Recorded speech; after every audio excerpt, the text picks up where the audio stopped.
नमस्कार आदरणीय, हमारे इंडिकेटर सीरीज़ का ये 5वां वीडियो, इसमें आपका बहुत बहुत स्वागत है।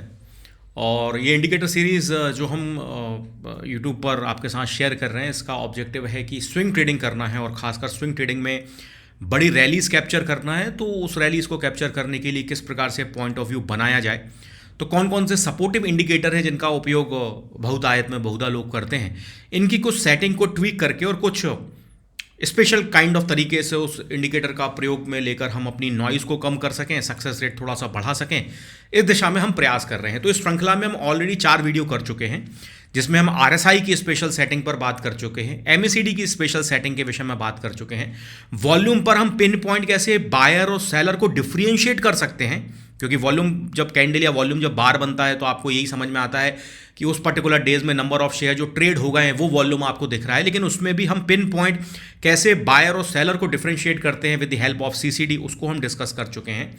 और फिर हमने अंतिम वीडियो किया है, चौथा वीडियो इसके पहले, जो कि था मोमेंटम को मैप करने का, जिसमें हमने कमोडिटी चैनल इंडेक्स की सेटिंग को ट्वीक कर अपने लिए एक सेटअप बनाने की कोशिश करी है कि हम मोमेंटम को किस प्रकार से परख सकते हैं, आंक सकते हैं। अपने आप में सेपरेट कंपोनेंट हैं। और अब ये 5वां अंतिम वीडियो श्रृंखला का होने वाला है, जिसको हम इकट्ठा जब कंपाइल करेंगे तो अपने लिए कोई स्कैनर बना सकते हैं या अपने लिए कोई एक अच्छा सा एक लाइफ टाइम एक सेटअप तैयार कर सकते हैं कि साल दर साल मुझे बस इस सेटअप पर काम करना है और मैं अपने लिए एक अच्छा प्रॉफिट या एक अच्छी ऑब्जेक्टिविटी, एक अच्छी रैली को पकड़ने की दिशा में आगे बढ़ सकूं। तो इस वीडियो को भी प्लीज़ पूरा देखिए। अनुरोध तो आपसे ये रहेगा कि इस पूरी सीरीज़ को पूरा देखिए। आपने वो 4 वीडियो नहीं देखे हैं, देख लीजिए।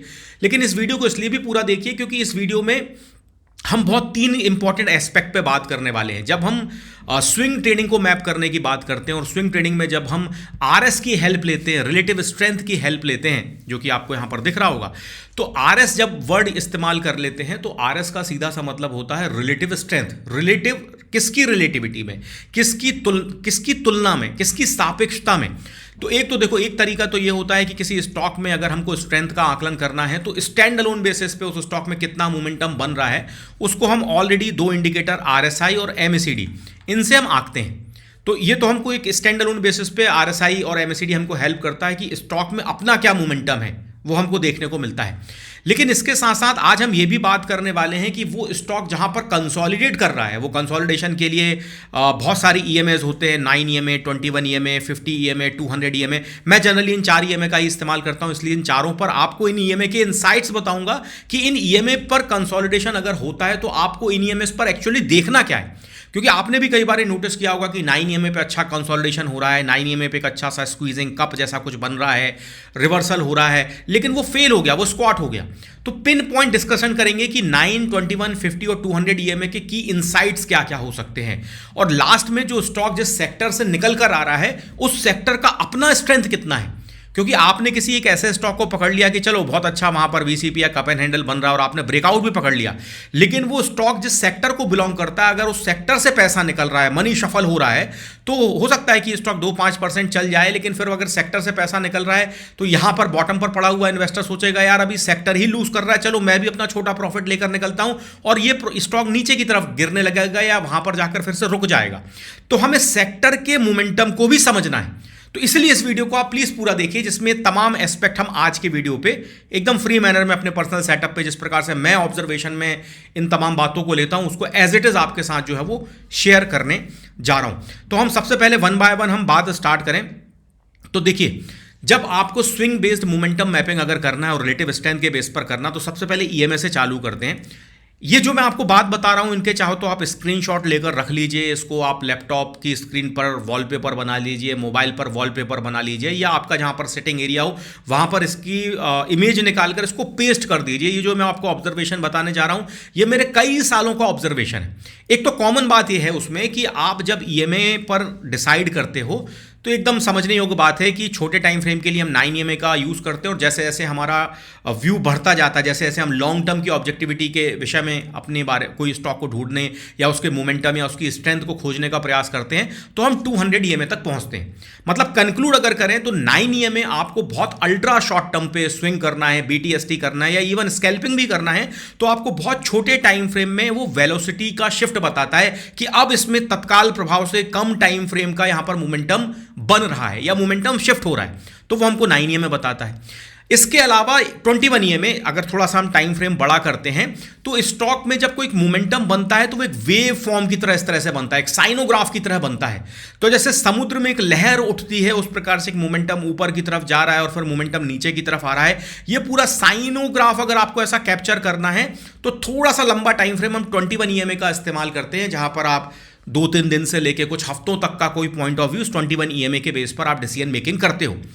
जब बात पोजिशनल ट्रेडिंग की आती है तो वहां पर जो ट्रेंड की एडॉप्टेबिलिटी आ रही है या ट्रेंड डाउन ट्रेंड से कोई स्टॉक अब यहां से अप ट्रेंड में जाता हुआ दिख रहा है, हम यहां पर अर्ली विजुअलाइजेशन करना चाह रहे हैं, वो अगर हमको डिसीजन मेकिंग करनी है तो उसके लिए हेल्प करता है हमको 50 ईएमए।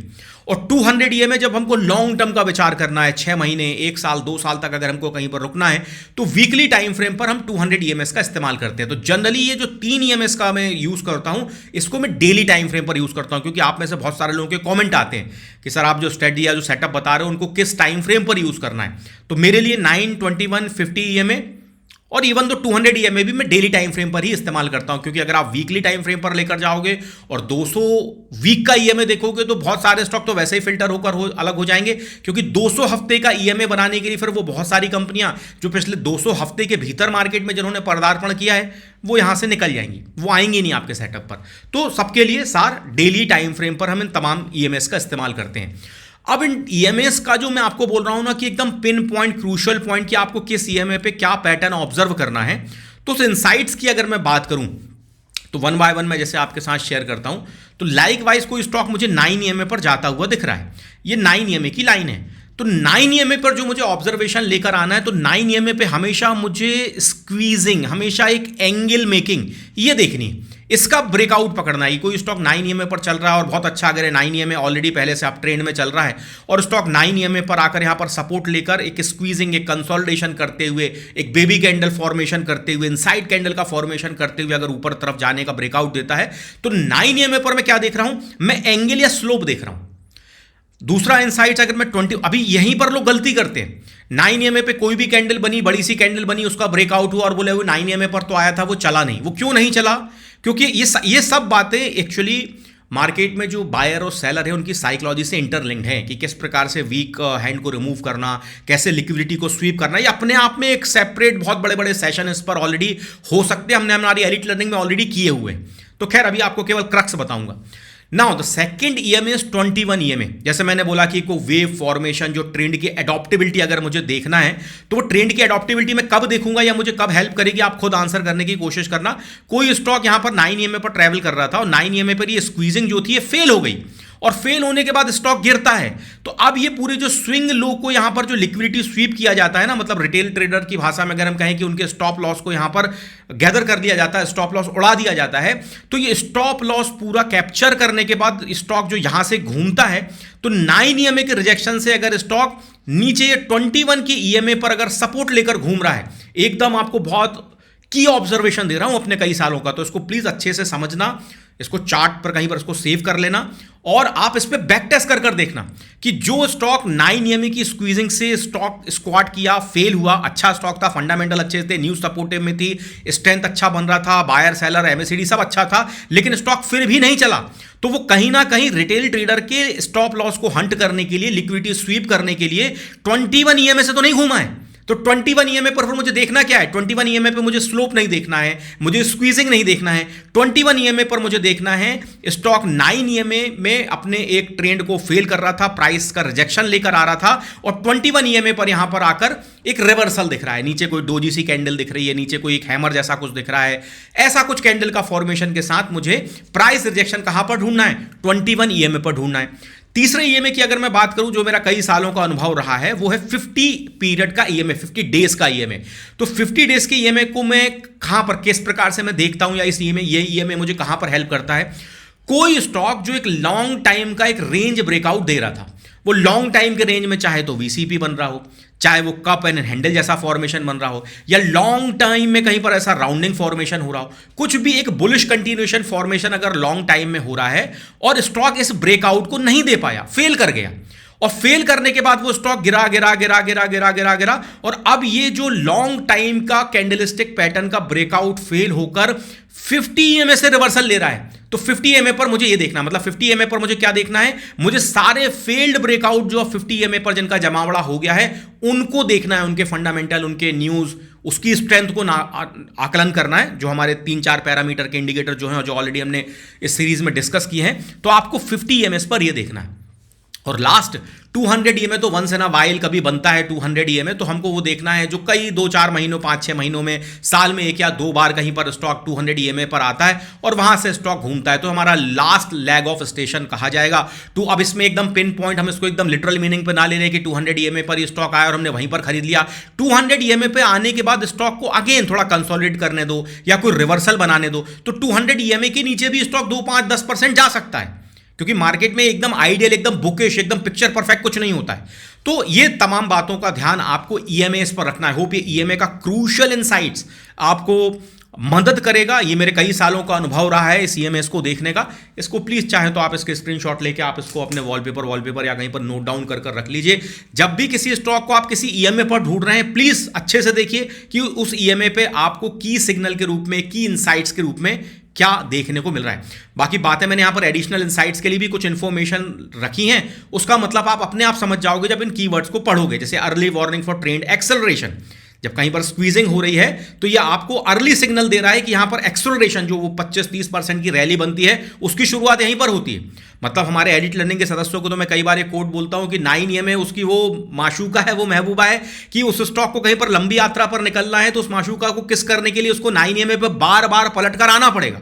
तो एक अच्छा खासा अगर शॉर्ट टर्म में एक रैली को, अगर एक्सेलरेशन को पकड़ना है तो 9 ईएमए पर स्क्वीजिंग को देखो। स्क्वीजिंग का कारण मैंने आपको बताया, price rejection, liquidity sweep, institutional sweep के कारण होता है। तो ये बातों को पढ़ लोगे ना, जो की पॉइंट लिखे, आपको क्लैरिटी हो जाएगी थॉट में, कॉन्सेप्ट में, कि मैंने क्यों यहां पर फेल्ड ब्रेकआउट लिखा है तो लास्ट चांस एंट्री, या फर्स्ट टच आफ्टर मंथ लिखा है तो moving reference for value zones. ये सब बातें आपको समझ में आ जाएंगी।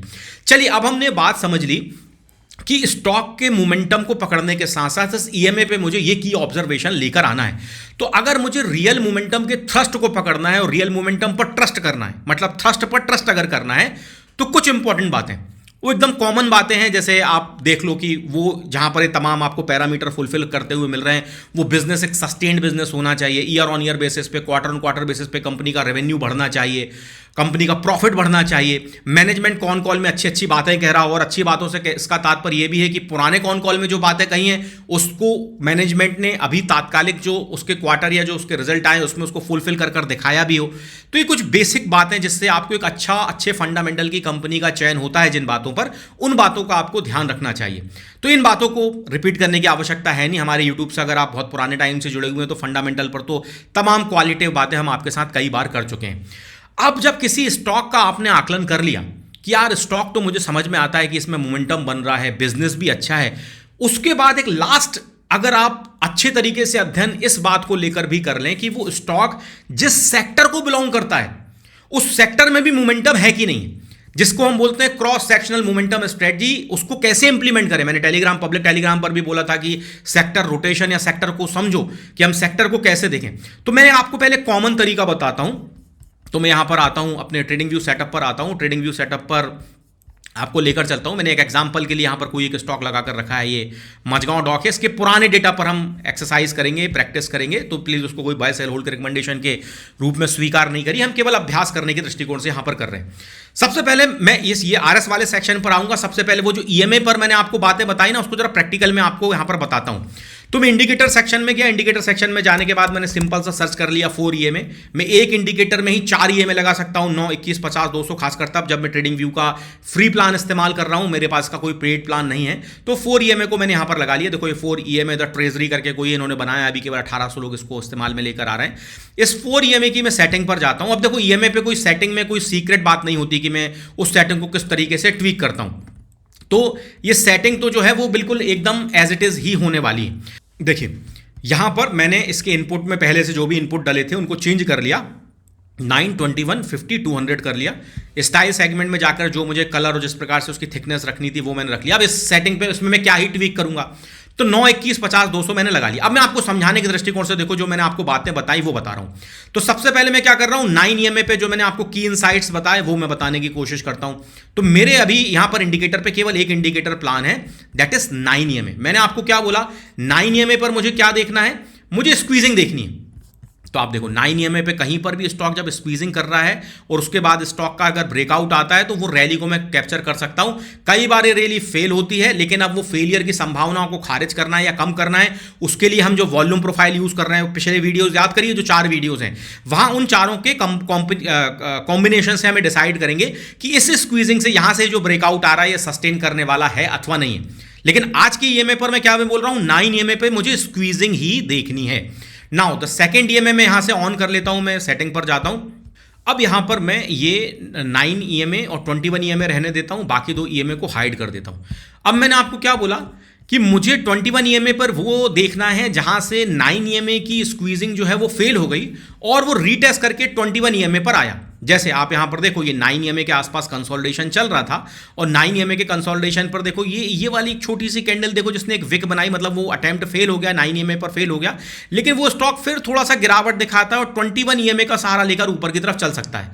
आपको और बहुत सारे एग्जाम्पल मिलेंगे कि यहां पर कहीं पर वो स्क्वीजिंग दिख रही थी, वो अटेम्प्ट फेल हो गया, 21 EMA के थोड़ा सा नीचे गया, फिर ऊपर की तरफ चला गया। मैं शॉर्ट तरीके समझा रहा हूं, आप अपने तरीके से बैक टेस्ट करेंगे तो बहुत सारे स्टॉक पर आप ये बैक टेस्टिंग कर सकते हो। तो 21 EMA पर आपको ये देखने को मिला। देन हम करते हैं 50 EMS को। तो 50 EMS को मैं 9 EMA लगे रहने देता हूं और केवल 50 EMA लगे रहने देता हूं। इसको यहां पर ओके कर देता हूं। अब आप यहां पर देखो कि वो स्टॉक जो एक कैंडल स्टिक पैटर्न का ब्रेकआउट फेल कर आ रहा था, जैसे कि आप कहीं पर भी आप यहां पर देखो, ये एक स्टॉक था, यहां पर एक रेंज बनी, ये रेंज को मैं इस तरीके से अगर मार्क करता हूं, ये देखो मैंने यहां पर इस तरीके से मार्क किया, ये पूरा का पूरा ना एक रेंज ब्रेकआउट था। यहां पर आप देखो काइंड ऑफ एक डबल बॉटम जैसा भी कुछ आपको देखने को मिल रहा होगा, डब्लू पैटर्न आपको देखने को मिल रहा होगा, और यहां से इस कैंडल ने ब्रेकआउट दिया। एंड ऑफ द डे हमको लगा कि अच्छी खासी क्लोजिंग भी आ गई है, ब्रेकआउट सस्टेन कर गया, लेकिन स्टॉक गिर गया। लेकिन गिरने के बाद वो स्टॉक देखो 50 EMA के आसपास या उसका थोड़े से नीचे से उसने कंसोलिडेट किया और उसके बाद फिर स्टॉक ने एक नई रैली जो है वो दिखाई। तो 50 EMA पर हमको ये देखना है। और कहने की बात नहीं होना चाहिए कि अगर मैं यहां पर 200 EMA को भी अगर टिक मार्क कर देता हूं तो 200 EMA मतलब वंस इन अ वाइल बनने वाला वो आपको एक लास्ट लेग ऑफ सपोर्ट है कि जहां पर स्टॉक आता है और उसके बाद फिर गाहे बगाहे बहुत नीचे नहीं जाता है। बहुत रेयर चांस है कि वो 200 EMA के बहुत ज़्यादा नीचे चले जाए और उसके बाद फिर अगर वहाँ पर एक कंसोलिडेशन या ट्रेंड रिवर्सल के फॉर्मेशन होते तो स्टॉक वहाँ से ऊपर की यात्रा तय करता है। तो ये 4 EMA के कुछ की इनसाइट्स पर मैंने आपको प्रैक्टिकल ऑब्जर्वेशन दिया। नाउ अब मैं आपसे बात करता हूँ रिलेटिविटी ऑफ स्ट्रेंथ की। तो यहाँ पर ऑलरेडी मार्केट में एक इंडिकेटर यूज होता है, relative strength of a stock. ये कोई भरत ट्रेडर नाम के व्यक्ति हैं जिन्होंने इंडिकेटर बनाया है। अभी 440-4400 लोग इस्तेमाल कर रहे हैं, हालांकि हमारे यूट्यूब पर इसको हम पहले भी डिस्कस कर चुके हैं। इस इंडिकेटर की जब आप सेटिंग पर जाते हो तो आप ये फाइंड आउट कर सकते हो, आप ये यहां पर पिन पॉइंट कर सकते हो कि आपको आपका बेंचमार्क क्या रखना है। जैसे इस इंडिकेटर की सेटिंग पर मैं आता हूं, relative strength of a stock का सेटिंग पर मैं आता हूं और यहां पर मैं इनपुट में जाता हूं तो मैंने देखो यहां पर कंपैरेटिव सिंबल में अपने लिए निफ्टी रखा है। आप चाहो तो निफ्टी 500 रख सकते हो, यहां पर मैं निफ्टी 500 टाइप कर लेता हूं तो निफ्टी 500, मतलब आपको बेंचमार्क सेलेक्ट करना है। कई बार मैं बेंचमार्क का सिलेक्शन इस आधार पर भी करता हूं कि वो स्टॉक किस इंडाइसेस को बिलोंग करता है, किस इंडेक्स को बिलोंग करता है। जैसे एग्जांपल के लिए SBI, तो अभी SBI निफ्टी 50 में भी आएगा, निफ्टी 500 में भी आएगा, बैंक निफ्टी में भी आएगा, क्योंकि तीनों इंडेक्स का पार्ट है, या लार्ज कैप वाले जो इंडेक्स होते हैं उनमें भी आएगा। तो आप किस इंडेक्स का चयन कर रहे हो और उस इंडेक्स के सामने स्टॉक में कितना स्ट्रेंथ बना है वो आप इस इंडिकेटर से देखते हो। तो मैं यहां पर अभी निफ्टी 50 रखे रहने देता हूं, ये बाय डिफॉल्ट भी आता है, आप इसको चेंज भी कर सकते हो।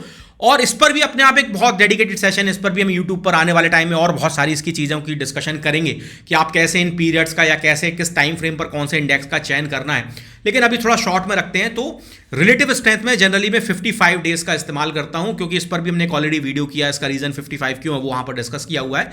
तो RS 55 रखने से मुझे पता चलता है कि पिछले 2-2.25 महीने के भीतर कहां पर स्ट्रेंथ बनना चालू हुई है, और उस स्ट्रेंथ को बीट करता हुआ अगर कोई स्टॉक दिखे, मतलब जैसे मैंने यहां पर निफ्टी किया 55 किया, इसको ओके कर दिया। अब आप यहां पर नीचे आकर देखो तो जब भी ये स्टॉक अपना मोमेंटम गेन करने की दिशा में जाता है तो मुझे क्या समझ में आता है कि पिछले 55 दिनों में निफ्टी की तुलना में अब इस स्टॉक में ज्यादा मोमेंटम आ रहा है, और इस पूरी रैली को कैप्चर करने का एक ऑब्जर्वेशन जो है वो बनता है। आप यहां पर देखो ये वही 9, अब वो सारे EMA की कहानी आपने समझी, वो EMA की कहानी समझकर आप यहां पर देखो कि अपनी बेंचमार्क को, निफ्टी 50 को स्टॉक जो है अभी अच्छे मोमेंटम से बीट करते हुए सीधे ऊपर का जो ट्रेंड है वो बना रहा है। तो इतनी कहानी हो गई रिलेटिव स्ट्रेंथ के विषय में, जब आप किसी स्टॉक को उसके सेक्टर के सामने कंपेयर करते हो कि स्ट्रेंथ बनता है कि नहीं बनता है। लेकिन इस इंडिकेटर पर एक लिमिटेशन ये है कि ये आपको ये नहीं बता रहा कि स्ट्रेंथ कितने टाइम तक बनेगा। एग्जांपल के लिए, जैसे ये यहां पर आप देखो, ये निफ्टी 50 के सामने ये स्टॉक ऊपर जा रहा था, तो निफ्टी 500 का मोमेंटम कैरी करेगा कि नहीं करेगा। मतलब अगर ये स्टॉक में मुझे यहां पर दिख रहा है कि देखो डाउनफॉल आ रहा है और स्टॉक ने अभी यहां से भी स्क्वीज किया या निकलने की कोशिश करी और स्टॉक बॉटम से चूंकि ऑलरेडी इतना चल गया था, तो अब मैं अपने लिए ये कॉन्फिडेंस कैसे डेवलप करूं कि इस स्टॉक को अभी मुझे बेचना नहीं है, अभी तो इसमें और ऊपर के मूवमेंट आ सकते हैं। तो इसके लिए मुझे सेक्टर को समझना पड़ेगा। तो सेक्टर को समझने के लिए हमें उस सेक्टर के रोटेशन को समझना बहुत जरूरी है, क्योंकि हर स्टॉक की तरह वो जो सेक्टर होता है वो भी एक प्रकार के साइक्लिकल रोटेशन पे वर्क करता है। साइक्लिकल रोटेशन से मतलब क्या है मेरा, मतलब कोई सेक्टर है, वो सेक्टर कभी क्या होगा कि एक टाइम में तो उसका बहुत तगड़ा मोमेंटम बना है, मतलब उस सेक्टर के सामने सब कुछ फीके हैं, बस उसी सेक्टर के स्टॉक चल रहे हैं और बहुत गजब चल रहे हैं। लेकिन क्या ऐसा हमेशा होगा कि पूरे साल भर वही सेक्टर चलता रहे?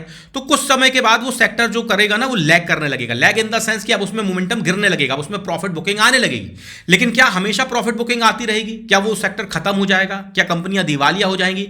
ऐसा नहीं होता है। तो उसके बाद वो क्या करता है कि थोड़ा थोड़ा रुक के चलता है, मतलब वो मार्केट की तुलना में अब लैग कर रहा है, गिर नहीं रहा है लेकिन अब वो लैग कर रहा है। और कुछ टाइम के बाद फिर उसमें इंप्रूवमेंट आने लगता है। इंप्रूवमेंट इन द सेंस कि अब वो सेक्टर जो है उसमें धीरे धीरे जो है वो पैसा आ रहा है, मनी आ रहा है, स्मार्ट मनी आ रहा है, वो इंप्रूवमेंट की दिशा में है। और धीरे धीरे जब स्मार्ट मनी का पैसा पूरी तरीके से डिप्लॉय हो जाता है तो वो सेक्टर फिर से जो है वो लीडिंग में आ जाता है। तो किसी एक सेक्टर का ये जो रोटेशन है 4 क्वाड्रेंट का, ये चलता रहता है। ये चक्र जो है वो लगातार निरंतर जो है वो घूमता रहता है। तो अगर मुझे सेक्टर के विषय में ये पता चल जाए कि जिस सेक्टर को मेरा स्टॉक बिलोंग करता है वो सेक्टर अभी किस चक्र में है, तो मुझे कॉन्फिडेंस आएगा कि नहीं यार अभी तो और मोमेंटम इसमें बना हुआ है, बचा हुआ है।